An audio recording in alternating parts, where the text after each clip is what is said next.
Bien, je lui ai un petit SMS. Je pense qu'il est occupé, malheureusement. On verra. C'est pas grave. De toute façon, on a encore 45 minutes au maximum avec notre canard réfractaire. Donc, on va en profiter jusqu'au bout du bout. Est-ce que tu as d'autres choses à rajouter sur le mouvement social actuel? Et qu'est-ce que tu aimerais nous dire par rapport à tout ça? T'as plus de questions, t'as un sec? Après, il y a le public. Il y a des gens qui veulent parler là. Donc, il reste une séquence, si tu veux. On peut parler de ce qu'on a fait à Strasbourg. Ah, qu'est-ce que vous avez fait à Strasbourg? Ben voilà. Qu'est-ce que vous avez fait à Strasbourg? Incroyable. Je te disais. C'est le truc que j'ai regardé hier, peut-être, la conférence, non? Ouais, la conférence là. Qu'est-ce que vous faites à Strasbourg? Stylé, non? Ouais, t'as trouvé ça comment? Honnêtement, hein, tu me dis cash. Allô? Allô? Ça manque un tout petit peu de dynamisme, me semble-t-il. Et après, c'est pas mal. C'est de la vulgarisation, mais c'est pas mal. Ouais, c'est politique, quoi. C'est sûr, il n'y a pas de vanne et tout. Voilà, c'est moins... C'est... Ça... Comment? Les conférences gesticulées, elles ont un moins bon son. Donc c'est au moins au même niveau, je pense. C'est-à-dire, c'est aussi sympathique, mais par contre, vous avez du moyen technique, quoi. Contrairement à la conférence gesticulée, donc ça, c'est bien.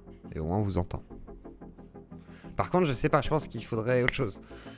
Plus dynamique. Faudrait autre chose. Je pense que... Autre chose, je sais pas quoi. Un vrai événement, en fait. Un vrai event, une rave party, je sais pas, un vrai truc, tu vois. Un festival. Ah, tu veux dire autour, à côté, pas que un discours dans une salle municipale, quoi. C'est ça. D'accord. Sinon, ça fait trop truc random. 250 péons qui se retrouvent dans le village interquartier, tu sais, genre avec les 2-3 assos. Et voilà, ils sont là. Tu vois ce que je veux dire? Il y a ce côté, en fait, genre, tu fais, c'est un peu malaisant quand même. C'est un peu comme Dieudonné maintenant qui fait ses spectacles, tu vois. Tu te dis, c'est malaisant. C'est vrai que c'est un peu malaisant, Dieudonné. Je suis désolé. Mais non, mais t'inquiète, moi je t'ai dit, tu dis tout, moi je m'en fous. À Strasbourg, qu'est-ce qu'on a fait à Strasbourg? Oui, explique, oui, parce que sinon j'aurais pas. Je t'ai dit, il y a une position centrale, t'as plein de militants qui connaissent les influenceurs, et du coup on n'en fait rien, on fait juste angoisser les gens, ou on les met dans des dramas un peu machin.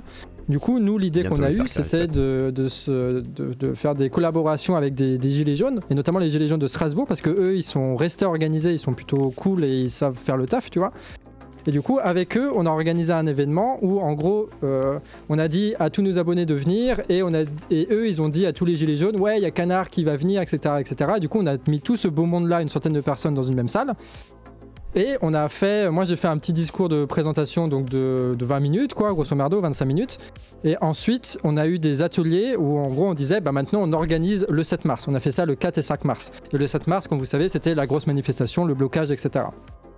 Et du coup, il y a eu des ateliers. Des chiens habillés en noir, façon Black Bloc. Quoi?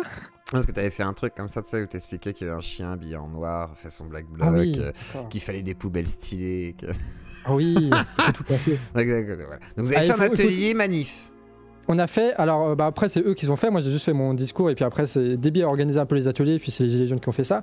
Du coup tu avais un atelier pour organiser la manif du 7, on avait un autre pour organiser le blocage, on avait un autre pour organiser les réseaux, la communication, etc. Et en fait on a fait ça à Montbéliard aussi avec un public de gilets jaunes, mais c'était beaucoup plus vénère, c'était vraiment l'engueulade. Tu sais vraiment les gens qui s'engueulent pour se faire confiance, tu vois. Tu vois un peu ce truc là. Bah ça avec 50 gilets jaunes, tu sais, il faut tenir à tout. Bref, trop belle expérience. Et du coup, ce qu'on a fait concrètement, c'est qu'on s'est servi de notre posture d'influenceur politique pour concrètement que les gens se rencontrent et concrètement qu'ils fassent des choses ensemble et qu'ils se rencontrent ensemble et qu'ils s'organisent ensemble.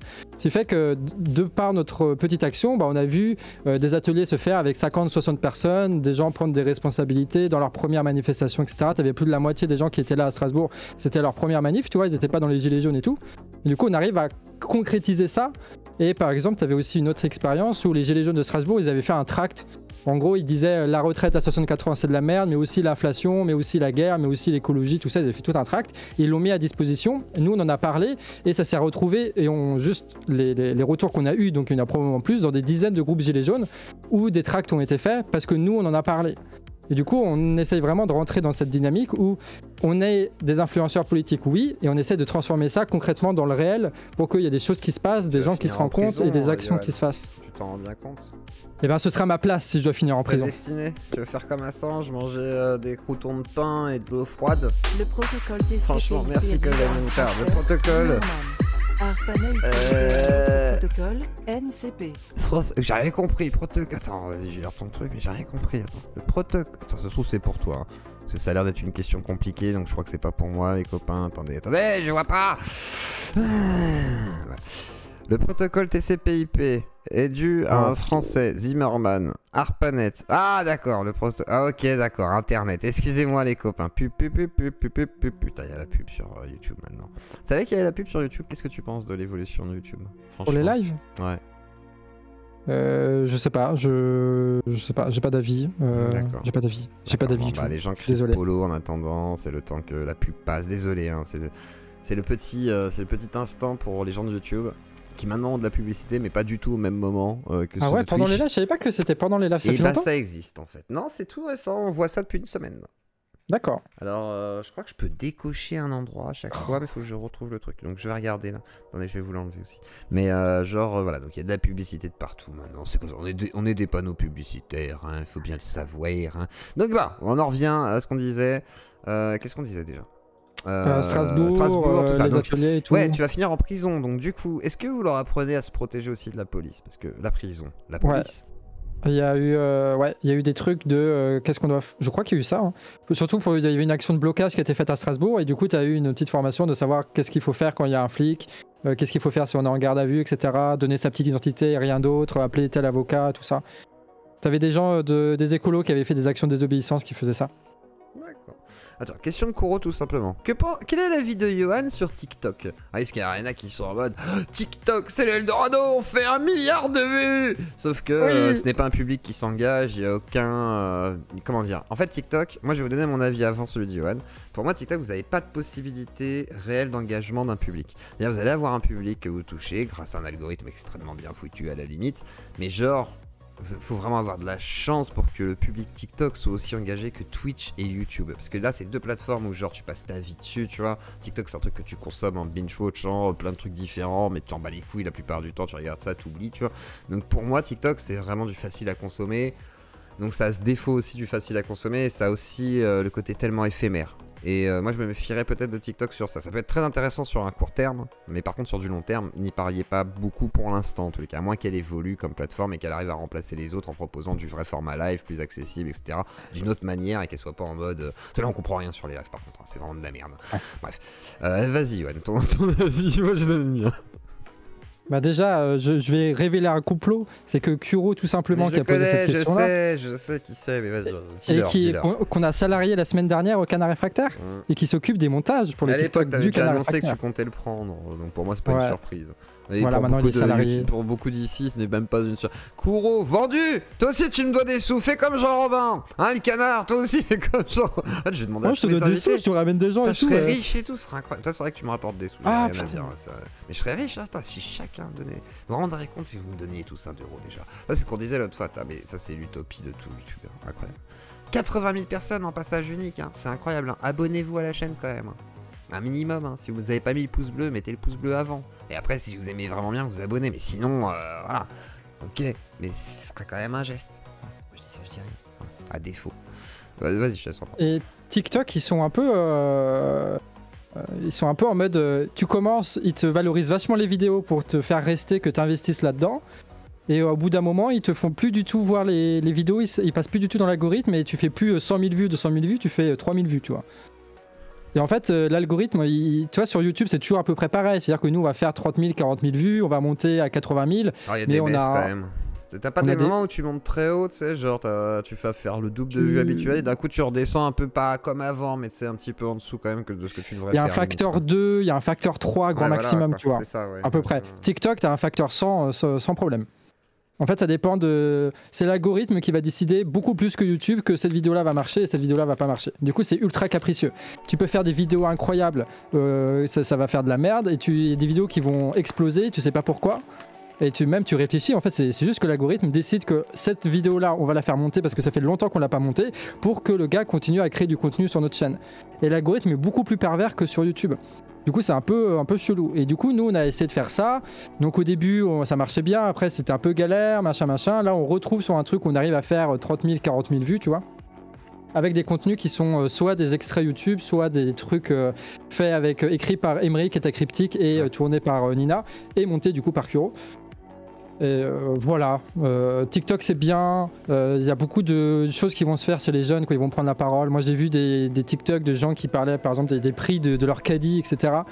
Et il y a beaucoup de choses qui vont passer par là, je pense, indépendamment de si on aime bien ou pas. Donc faut rester vigilant à ça, mais c'est super dur d'investir TikTok, surtout quand t'as la culture YouTube. C'est un autre monde quand même. Et l'algorithme est tellement hasardeux que des fois c'est démotivant, quoi.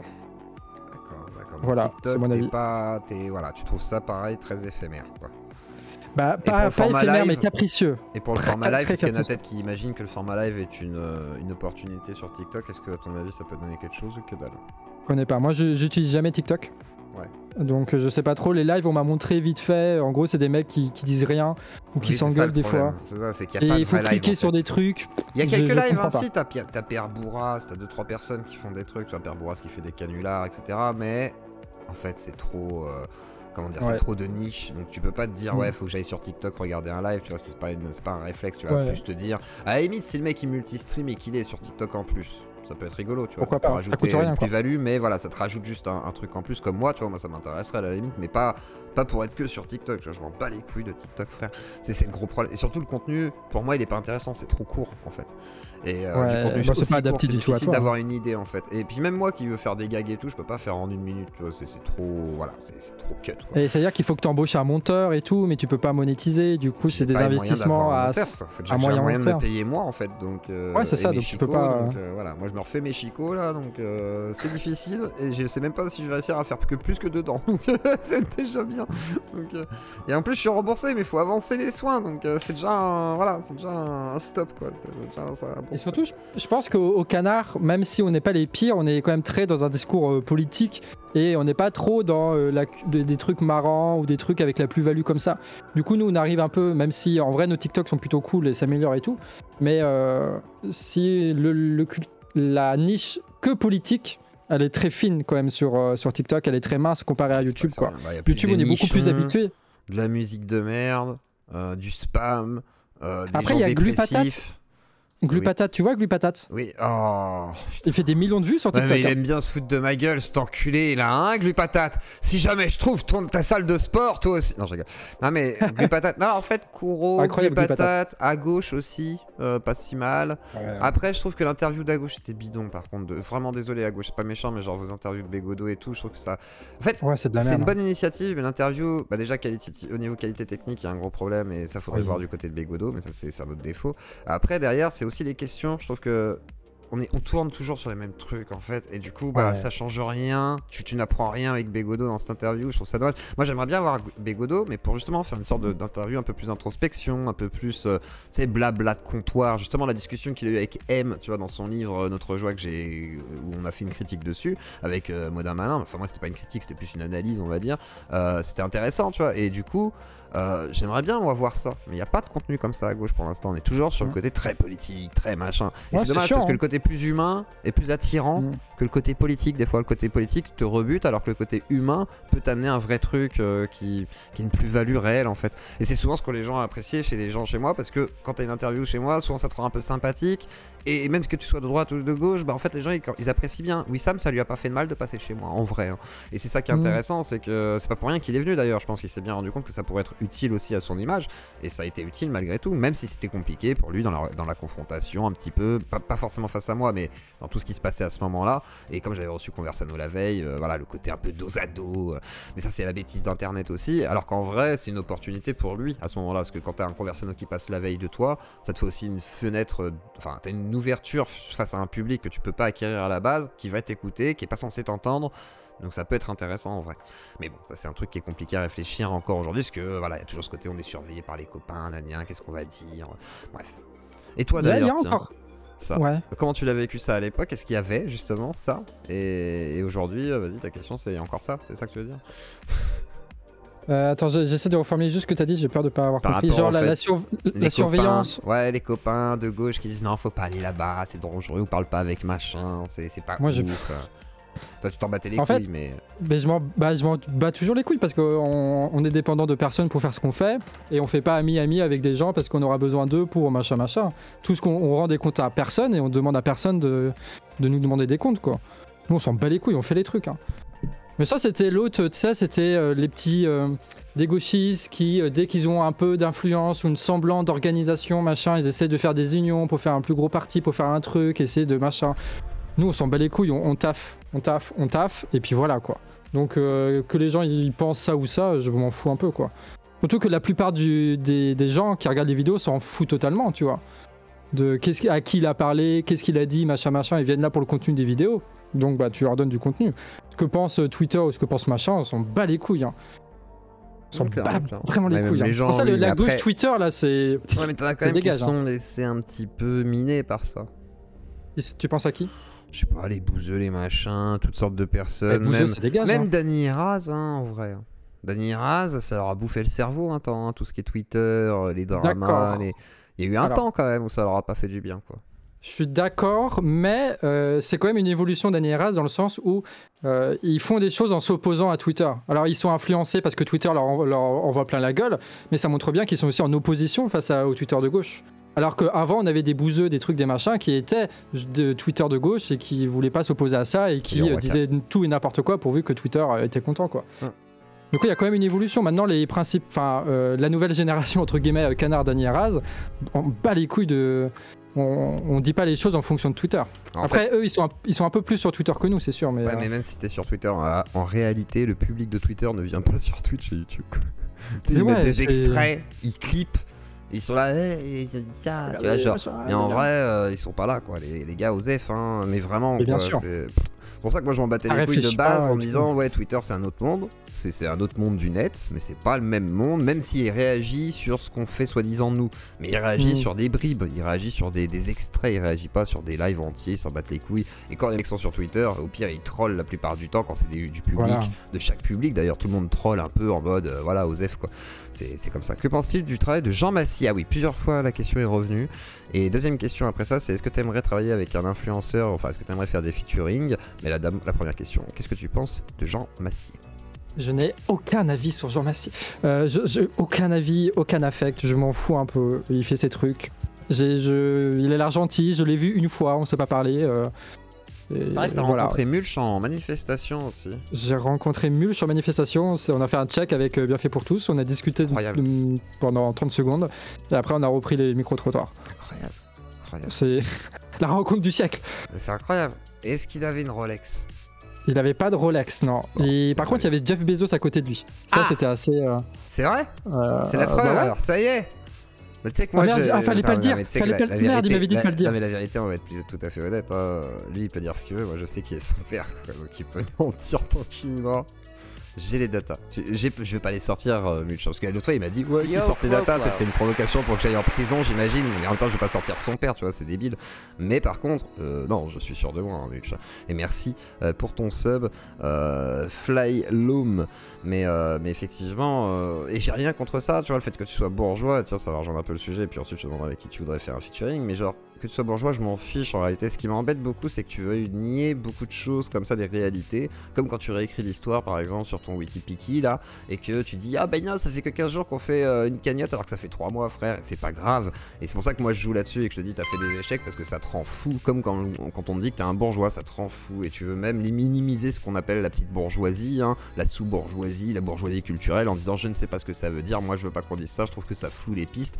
Non, ça veut bien dire ce que ça veut dire. Quand t'es prof, c'est pas parce que tu touches 1800 balles et que t'es prof que t'es pas de la bourgeoisie culturelle. Moi, quand j'étais aide-soignant, je faisais partie d'une certaine caste. Et effectivement, je faisais partie d'une certaine bourgeoisie parce que j'avais accès à des médecins un petit peu plus rapidement que d'autres. J'avais des petits privilèges, etc. C'est une bourgeoisie. Voilà, c'est comme ça. C'est désolé. Et tu es un bourgeois, Mulch. Bah, c'est tout. Du coup, est-ce que t'aimerais faire des feats du fun? Alors, des feats... moi je voudrais faire un truc, je voudrais faire une discussion avec Wissam. Ah, ça c'est sûr. Moi je veux aller dans les quartiers avec lui. Ah yes frère. Va te faire péter ça j'ai envie de faire. En plus fais gaffe quand même. Ils sont dangereux là-bas. Hein. Faut se méfier, c'est pas la République France, là-bas. Bah, hein. C'est Molenbeek, hein. Je connais là-bas un petit peu. Hein. C'est un petit peu bizarre. Hein. Quand il fait noir, on les voit pas.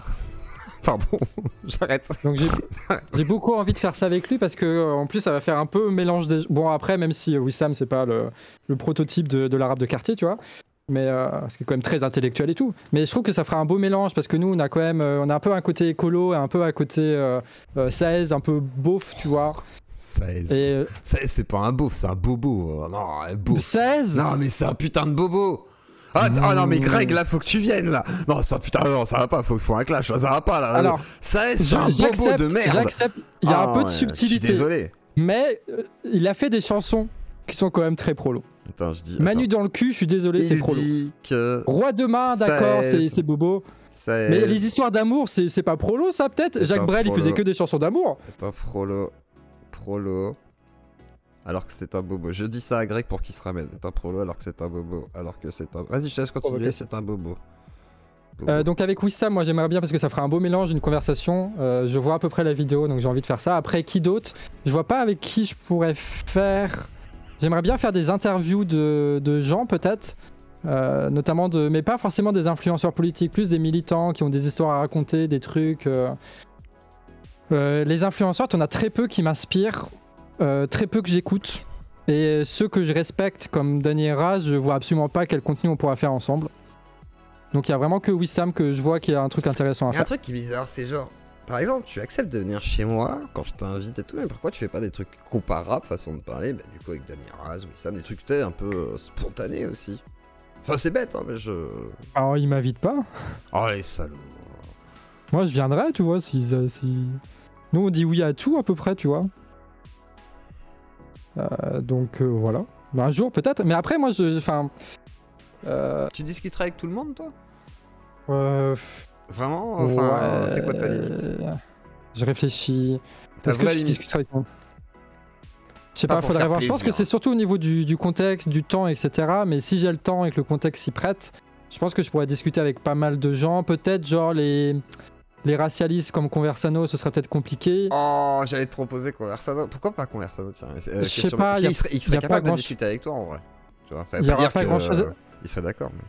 Mais parce que tu vois, par exemple, le gars avec qui on a parlé, qui parlait des États-Unis là. Ouais.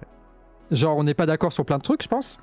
Mais on se retrouve quand même en disant il faut faire des analyses matérialistes, on dit il faut faire de la politique, machin, et du coup, on a quand même quelque chose à débattre.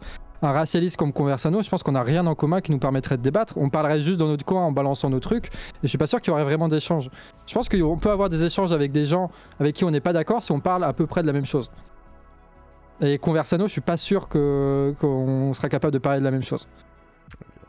Attends, c'est quoi si c'était effacé pour un mot? J'ai pas compris. D'accord, mais Conversano, tu penses que ce serait compliqué, ouais, vraiment. Je pense que ce serait compliqué, mais genre, j'ai pas de limite politique, genre un gars de droite ou même d'extrême droite, un Le Pénis ou je sais pas quoi, un Zemmourien. Tu pourrais parler avec Cro-Blanc. Je sais pas, je connais pas trop Cro-Blanc, il a l'air un peu. Après, c'est des gens qui sont très aussi dans le show, dans les trucs, la confrontation, machin, machin. Je sais pas si Cro-Blanc ça passerait, je pense pas. Tu sais, il a un côté très troll et tout ça. Je suis pas sûr que je. Mais peut-être si je m'entraîne, peut-être. Hein. Je pense que je peux être agressif aussi. Je sais pas. Bah, je sais même pas. Je pense que Cro-Blanc, si tu le respectes, il te respecte. C'est surtout ça en fait. Parce que moi j'ai juste vu avec Dany. Ouais, mais moi, j'ai vu toujours avec été Dany, conflictuels du coup, les deux là. Oui, mais c'est un vieux couple. Peut-être pas une bonne image de Cro-Blanc. Ah, mais c'est un vieux couple les deux là. C'est.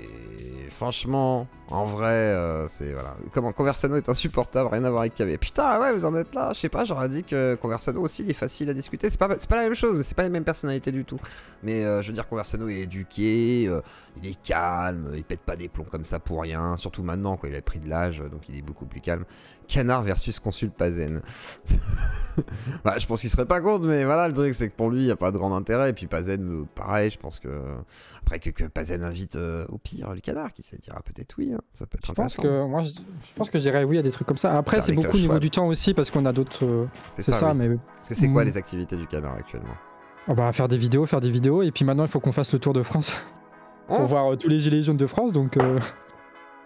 Ça prend du temps. Non, comment ça? Genre, vous êtes comme des superstars et tout, faites le tour de France, un bus, de la coque des putes. Ah, ce serait incroyable.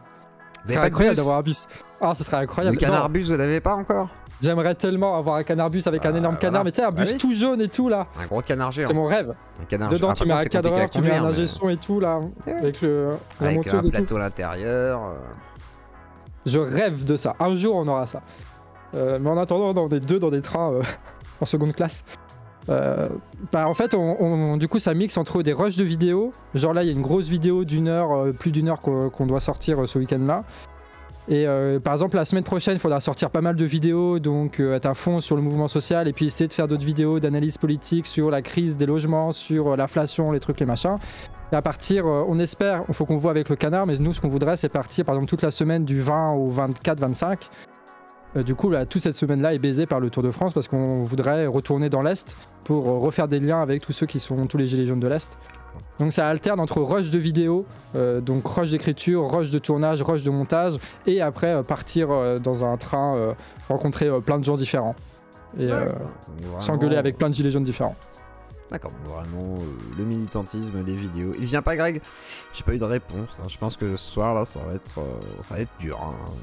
À moins qu'il arrive en deuxième partie. Hein. C'est possible, il m'avait dit il arriverait en deuxième partie de soirée. Donc ça se trouve 22h, il sera là. Hein. Il est déjà 22h quoique. Ça se trouve 23h, il sera là. Peut-être. Ça se trouve on sera couchés les copains. Je sais pas. Demande à Dieu, il vend peut-être le sien, Psycho se traite. Mais à la base il était chaud. Hein. À la base il était très chaud. Il m'a même appelé en me disant ouais t'inquiète je serai là mais je vais au resto, j'avais oublié. Donc voilà. Ah, pardonnez-lui, c'est bon ça arrive. Ah il m'appelle. Attendez, je réponds à Greg. Attendez. Ce changement de situation, ce retournement de situation. Allô Greg. T'es toujours en live? On est toujours en live. Je viens d'arriver, y'a Jeannot? Y'a Jeannot qui est passé, ouais. Oh, il est parti.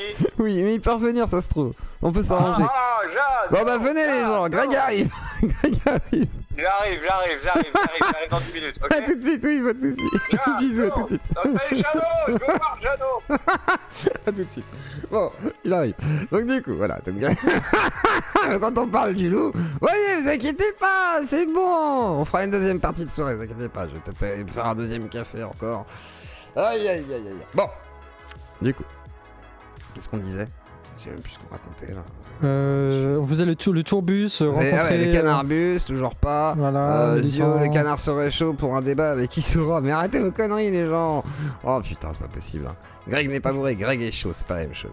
Mais alors, tiens. Oui. Qui veut parler? Qui veut prendre la parole surtout? C'est qui veut parler dans le chat contextuel du Discord? Allez-y, c'est le moment pour vous. Si vous voulez parler, prendre la parole, et ensuite vous aurez l'occasion d'ailleurs de parler peut-être avec Greg Tamillon du coup, avec l'occasion. Jeannot, si tu es dans le coin, ramène ton cul. Voilà, et tweetez-le, au pire il va venir, Jeannot, il va être content. Et comme ça, au pire, on aura peut-être enfin le clash Jean Robin. Greg Tamillon que tout le monde voulait tant depuis tant d'années. Ouais, on l'attend aussi. Hein, donc, et comme notre cher Johan doit rentrer à 22h30, il se couche tôt. On peut déborder un petit peu pour parler avec Greg, j'aimerais bien. Bah oui. Oh, il est mignon. Attendez, je mets